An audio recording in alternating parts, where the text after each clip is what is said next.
Notification కూడా తీయకపోవటంతో ఇంకా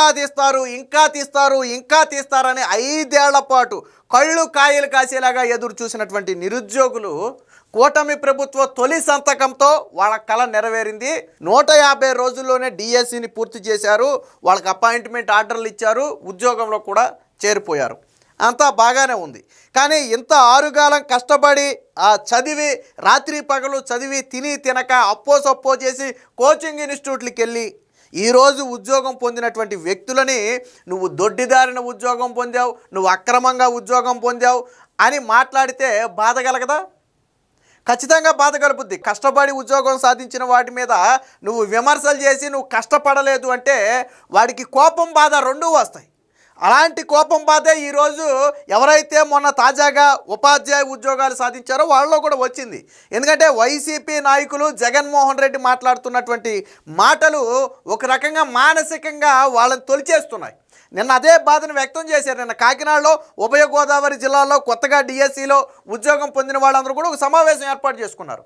ఏర్పాటు చేసి ముక్తకంఠంతో ఒకటే చెప్పారు, మా కష్టాన్ని అవహేళన చేయొద్దు, మేము కష్టపడి ఉద్యోగాలు సాధించాం, మీరు మాట్లాడే మాటలు మా మనోభావాలను దెబ్బతీస్తున్నాయి. సో కాబట్టి ఈ మాటలు కరెక్ట్ కాదు. ఎవరి దగ్గరైనా సరే ఆధారాలుంటే బయటికి తీసుకొచ్చి ప్రభుత్వం ముందు పెట్టండి, లేదా ప్రభుత్వం మీకు న్యాయం చెయ్యదు అనుకుంటే కోర్టుల ముందు పెట్టండి తప్ప మీ సొంత మీడియాలో, సొంత పత్రికల్లో, సొంత ఛానల్స్లో మా మీద విష ప్రచారం చేసి మమ్మల్ని హననం చేసే ప్రయత్నం చేయొద్దు, మా మనోభావాలు దెబ్బతీసే ప్రయత్నం చేయొద్దు. మీరు మాట్లాడే మాటలు మాకు సురుక్కును తగులుతున్నాయి, ఒక రకంగా మమ్మల్ని అవమానిస్తూ మాట్లాడినట్టుగా మాకు అనిపిస్తుందని చెప్పి నిన్న ఎవరైతే ఆ ఉద్యోగాలు పొందిన ఉపాధ్యాయులు ఉన్నారో వాళ్ళందరూ కూడా నిన్న మాట్లాడారు. ప్రభుత్వానికి మద్దతు తెలిపారు. రాజకీయాలకు అతీతంగా వాళ్ళు మద్దతు తెలిపారు. దీంట్లో రాజకీయాలతో ప్రమేయం లేదు. ఎందుకు రాజకీయాలతో ప్రమేయం లేదంటే ఉద్యోగం వచ్చిన వాళ్ళు వైసీపీ పార్టీ వాళ్ళు కూడా ఉండుంటారు. ఆ రోజు వైటీపీ పార్టీకి సపోర్ట్ చేసిన వాళ్ళు కూడా మన ఉద్యోగాలు పొందుండొచ్చు. బట్ అది తప్పు కాదు. వాళ్ళు కష్టపడ్డారు, ఉద్యోగం సాధించారు అంతే. జగన్మోహన్ రెడ్డి విమర్శలే చేస్తున్నాడు తప్ప ఆధారాలు బయట పెట్టట్లా. నిజంగా జగన్మోహన్ రెడ్డి దగ్గర ఆధారాలు ఉంటే ఆయన చేయాల్సింది సాక్షిలో కూర్చుని విమర్శలు కాదు, కోర్టుకి వెళ్ళాలి. కోర్టుకి వెళ్ళి ప్రభుత్వం తప్పు చేసింది అని కోర్టులో నిరూపించగలిగితే అంతకంతే పెద్ద విజయం ఉంటుందా జగన్మోహన్ రెడ్డి నీకు? మరి ఎందుకు కోర్టుకు వెళ్ళవు నువ్వు? అభ్యర్థులు తీసుకుని వెళ్ళొచ్చు కదా కోర్టుకి, ఎందుకు వెళ్ళవు నువ్వు? ఎందుకు వెళ్ళనంటే అందులో ఆధారాలు లేవు. ఆల్రెడీ ఇదే డిఎస్సి మీద 200కు పైగా కేసులు వేస్తే ఒక్కొక్క కేసు ప్రభుత్వం పరిష్కరించుకుంటూ డిఎస్సిని నిర్వహించి ఫలితాలు విడుదల చేసి వాళ్ళకు ఉద్యోగాలు ఇచ్చింది. ఆల్రెడీ జగన్మోహన్ రెడ్డి చేయాల్సిన ప్రయత్నం అంతా చేశాడు డిఎస్సిని అడ్డుకోవడానికి. కానీ ప్రభుత్వం చిత్తశుద్ధితో, ముఖ్యంగా నారా లోకేష్ గారు పట్టుదలతో ఇచ్చిన మాట ప్రకారం డిఎస్సిని నిర్వహించాలని పట్టుదలతో డిఎస్సి నిర్వహించి వాళ్ళకి పోస్టింగ్ కూడా ఇచ్చారు. మరి ఏడాది అయిపోయింది, డిఎస్సి నిర్వహణ జరిగి ఏడాది అయింది. వాళ్ళకి పోస్టింగ్లు ఇచ్చి రిజల్ట్ వచ్చి పోస్టింగ్లు ఇచ్చి 6 నెలలు దాటింది. ఇప్పుడు కూడా డిఎస్సి మీద విమర్శలు చేస్తున్నారు. ఆధారాలతో విమర్శలు చేస్తే ఖచ్చితంగా మనం సమర్థిస్తాం. గ్రూప్ 1 ఉంది, జగన్మోహన్ రెడ్డి నిర్వహించిన గ్రూప్ 1 ఉంది. కోర్టు ఏం చెప్పింది? ఆధారాలతో వెళ్తే ఈ గ్రూప్ 1 మీద మాకు అనుమానం కలుగుతుందని చెప్పి 40 మంది గ్రూప్ 1 ఉద్యోగం పొందిన వాళ్ళని అప్రాధాన్యత పోస్టులకు తరలించి దాని మీద ఎంక్వైరీ చేసింది. ఎందుకంటే వీళ్ళు పవర్లో ఉంటే ఒకవేళ దాన్ని ఏదైనా ఇన్ఫ్లుయెన్స్ చేస్తారు కేసునని చెప్పి వాళ్ళందరినీ అప్రాధాన్యత పోస్టులకు తరలించి దాని మీద ఎంక్వైరీ చేయించింది కోర్టు. కోర్టు కూడా సీరియస్గా తీసుకుంది. కొంతమంది అభ్యర్థులు ఇచ్చిన ఆధారాలు చూస్తే మాకు అనుమానం కలుగుతుందని చెప్పింది. మరి అలాగే డిఎస్సి అభ్యర్థుల నుంచి ఎందుకు తీసుకెళ్ళి ఆధారాలు ఇవ్వట్లేదు? ఎవరైతే నీ సాక్షిలో కూర్చుని, ఎవరైతే నీ పక్కన కూర్చుని మాట్లాడారో వాళ్ళ ఆధారాలు తీసుకుని ఎందుకు కోర్టుకి వెళ్తలా? నేను అభ్యర్థులను కూడా అడుగుతున్నా, మీరు వెళ్ళాల్సింది జగన్మోహన్ రెడ్డి కాదు. నిజంగా మీకు అన్యాయం జరిగిందని మీరు భావించారు, తప్పులేదు. మీరు వెళ్ళాల్సింది ఎక్కడికి? కోర్టుకి వెళ్ళాలి. మీకు అధికారులు న్యాయం చేయట్లేదు, ప్రభుత్వం న్యాయం చేయట్లేదని మీరు భావిస్తే కోర్టు అనేది ఒకటి ఉంది కదా. మీరు హైకోర్టు దగ్గరికి వెళ్ళి మీ దగ్గర ఉన్న ఆధారాలు బయట పెడితే నిజంగా మీది జెన్యూనే అయితే ఇమీడియట్గా మీకు పోస్టింగ్ ఇమ్మని చెప్పి కోర్టే ఆర్డర్ ఇస్తుంది కదా. అప్పుడు ప్రభుత్వానికి తప్పని తేలుతుంది కదా. ఎందుకు మీరు కూడా కోర్టుకి వెళ్ళరు? ఎందుకు రాజకీయంగా జగన్మోహన్ రెడ్డి పక్కన ఉంటారు? ఇంకొక నోటిఫికేషన్ రాబోతుంది. మీరు చదువుకోవడం మానేసి జగన్మోహన్ రెడ్డి ఏమీ లేదు వాడుకుని వదిలేస్తాడు. జగన్మోహన్ రెడ్డికి అది అలవాటే. జగన్మోహన్ రెడ్డికి మీరు మహా అయితే 4 రోజులు ఉపయోగపడతారు, వారం రోజులు ఉపయోగపడతారు అంతే తప్ప జగన్మోహన్ రెడ్డి వల్ల మీకు న్యాయం జరగదు. మీకు కావాలంటే ప్రభుత్వం దగ్గరికి వెళ్ళండి, మాకు ఇదిగో ఇలా జరిగింది అన్యాయం అని. ప్రభుత్వం న్యాయం చేయలేదనుకుంటే కోర్టుకి వెళ్ళండి. కానీ జగన్ రెడ్డి దగ్గరికి వెళ్తే జగన్మోహన్ రెడ్డి గురించి మీకు తెలియదు. 5 ఏళ్ల పాటు వాలంటీర్ ఉద్యోగాలు ఇచ్చి యువత జీవితాన్ని నాశనం చేసినటువంటి చరిత్ర జగన్మోహన్ రెడ్డిది. రాజకీయంగా 2.5 లక్షల ఏపీపీఎస్సీ ఉద్యోగాలు తీస్తానని మోసం చేసినటువంటి చరిత్ర జగన్ది. జగన్ దగ్గరికి వెళ్ళి డిఎస్సి రాసిన వాళ్ళని కూడా నేను అడుగుతున్నా, 5 ఏళ్ల పాటు జగన్ ఎందుకు డిఎస్సి తీయలేదని మొహం మీద ఎందుకు అడగలేదు? మీరు జగన్ పక్కన కూర్చుని మాకు అది రాలేదు ఇది రాలేదని మాట్లాడారు కదా.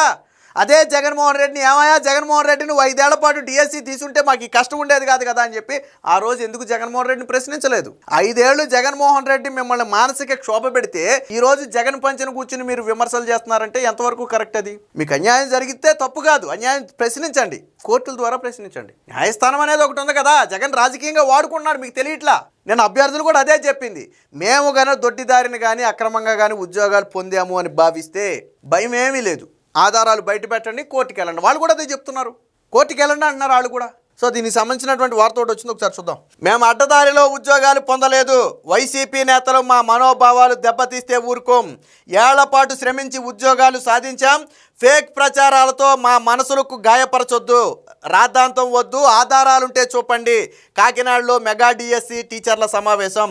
సో వాళ్ళు ఒకటే చెప్తున్నారు, మీరు మాటలతో మమ్మల్ని ఇబ్బంది పెట్టడం కాదు, ఆధారాలుంటే బయటకు చూపమని అడుగుతున్నారు. వాళ్ళు అడిగింది కరెక్టే, ఎవరైనా అడిగేది ఒకటే. మీరు ఒక విమర్శ చేస్తే నీ దగ్గర ఉన్న ఆధారం ఎందుకు పట్టరాయే అంటారు. మరి వైసీపీ దగ్గర ఉన్న ఆధారం ఏంటి? ఎందుకు కోర్టుకు వెళ్ళట్లా? ఎందుకు న్యాయస్థానం తలుపు తట్టట్లా? ఎందుకు తట్టట్లా న్యాయస్థానం తలుపు? ఎందుకు తట్టట్లేదంటే వీళ్ళు చేసేవన్నీ కూడా అబద్ధపు ప్రచారాలు. ఆ విషయం వైసీపీ పార్టీకి కూడా తెలుసు. రేపు కోర్టుకి వెళ్తే కోర్టు దాన్ని కొట్టేస్తే అబాసు పాలయ్యేది జగన్మోహన్ రెడ్డే కాబట్టి, కోర్టుకు వెళితే రాజకీయం చేయటం కుదరదు కాబట్టి కోర్టుకు వెళ్లకుండా తన ఛానల్స్లో కూర్చోబెట్టి డిబేట్లు పెట్టి రాజకీయం చేస్తున్నాడు జగన్. అన్నిటికీ మించి డైవర్షన్ పాలిటిక్స్లో జగన్మోహన్ రెడ్డి పిహెచ్డీ చేశాడు. నేను ఆల్రెడీ వీడియో చేశాను. జగన్మోహన్ రెడ్డి డైవర్షన్ పాలిటిక్స్లో పిహెచ్డీ చేశాడు. Already Jaganmohan Reddy PA KNR అడ్డంగా దొరికిపోయాడు. 1000 కోట్ల ఆస్తుంది, రేపో మాపో ఈడీ ఎంటర్ అవ్వబోతుంది. ఆ ఇష్యూ డైవర్ట్ చేశాడు. వైసీపీ మాజీ ఎమ్మెల్యే బొల్లా బ్రహ్మనాయుడు, వినుకొండ మాజీ ఎమ్మెల్యే బొల్లా బ్రహ్మనాయుడు హైదరాబాద్ శివార్లో 1000 కోట్ల రూపాయల భూమి కొట్టేసేందుకు స్కెచ్ చేసి 5 నకిలీ జీవోలు సృష్టిస్తే తెలంగాణ సైబరాబాద్ పోలీసులు 4 రాష్ట్రాల్లో గాలించి తమిళనాడు రాష్ట్రంలో బొల్లా బ్రహ్మనాయుడిని అరెస్ట్ చేసి ఈరోజు జైలుకు పంపారు. సో వాళ్ళ పార్టీ నేత చేసినటువంటి అవినీతి గురించి ప్రశ్నిస్తారని దాన్ని డైవర్ట్ చేశాడు. ఇక లిక్కర్ స్కామ్లో ఎవరైతే ఆ రాజకసిరెడ్డి, జగన్మోహన్ రెడ్డి తీసుకొచ్చి పెట్టినటువంటి సలహాదారుడు రాజకసిరెడ్డి ఉన్నాడో, జగన్మోహన్ రెడ్డి తీసుకొచ్చి పెట్టినటువంటి అప్పటి ఎండీ అయినటువంటి వాసుదేవరెడ్డి ఉన్నారో వాళ్ళని ఈడీ అరెస్టు చేసి జైలుకు పంపింది. ఎక్కడ దీని గురించి మాట్లాడాల్సి వస్తుందో అని ఈ 3 విషయాలు డైవర్ట్ చేయడానికే డిఎస్సి మీద డ్రామా ఆడుతున్నాడు. ఇదే వాస్తవం. జగన్మోహన్ రెడ్డి ఎందుకు డిఎస్సిని పట్టుకుని లీగల్గా కూడా వెళ్లకుండా రాజకీయం చేస్తున్నాడు అంటే ఒకటి రీజన్, ఈ 3 ఇష్యూలను సమర్థవంతంగా డైవర్ట్ చేయాలనేది జగన్ ఉద్దేశం. సో అదే జరిగింది కూడా. తాము అడ్డదారిలో ఉద్యోగాలు పొందలేదని, ఏళ్లపాటు కష్టపడి చదివి ఉద్యోగాలు సాధించామని మెగా డిఎస్సి 2025లో ఎంపికైన టీచర్లు స్పష్టం చేశారు. తమ మనోభావాలు దెబ్బతీసేలాగా వైసీపీ నేతలు ప్రవర్తిస్తే ఊరుకోబోమని హెచ్చరించారు. వైసీపీ అసత్య, అవగాహన లేని అనవసర రాద్ధాంతం చేస్తుందని, ఆధారాలుంటే వాటిని బహిరంగంగా మీడియా ముఖంగా బయట పెట్టాలని చెప్పి నిన్న ఎవరైతే కొత్తగా ఉద్యోగాలు పొందారో వాళ్ళందరూ ఒక సవాల్ కూడా విసిరారు. ఇక్కడ చూడొచ్చు, వైసీపీ దుష్ప్రచారాన్ని తిప్పికొడుతూ రాష్ట్ర ప్రభుత్వానికి మద్దతుగా నిన్న సెల్ ఫోన్ లైట్లు అందరూ కూడా ఆన్ చేసి సాంఘీభావం తెలిపారు. దాన్ని మనం ఇక్కడ చూడొచ్చు. దీనికి సంబంధించిన కంటిన్యూషన్ వార్తను చూద్దాం. కూటమి ప్రభుత్వం ఎంతో పారదర్శకంగా ఉపాధ్యాయ పోస్టులు భర్తీ చేసిందన్నారు. మెగా డిఎస్సిపై 2025పై వైసీపీ అసత్య ప్రసారాలను తిప్పికొట్టే విధంగా కాకినాడలో, ఉభయ గోదావరి జిల్లాల్లో ఎవరైతే ఇటీవల కొత్తగా ఉద్యోగాలు పొందారో వాళ్ళందరూ కూడా ఒక సమావేశాన్ని అయితే ఏర్పాటు చేశారు. సో దీనిలో ఎవరైతే ఉద్యోగాలు పొంది ఇప్పుడు తాజాగా ఉపాధ్యాయులుగా ఎన్నికయ్యారో వారందరూ ఈ కార్యక్రమంలో హాజరయ్యారు. సో దీంతో పాటు కొంతమంది ఉపాధ్యాయ సంఘ నాయకులు కూడా ఈ కార్యక్రమానికి వచ్చారు. ఎందుకంటే ఎవరైతే కొత్తగా ఉద్యోగం పొందారో వాళ్ళ మనోభావాలు దెబ్బతీయడం కరెక్ట్ కాదు అనేది ఉపాధ్యాయ సంఘాలు కూడా చెబుతున్నటువంటి మాట. సో డిఎస్సిపై వైసీపీ అధినేత వైఎస్ జగన్ ఆయన అనుచరగణం చేస్తున్న అసత్య ప్రచారాలను ముక్త కంఠంతో ఖండించారు.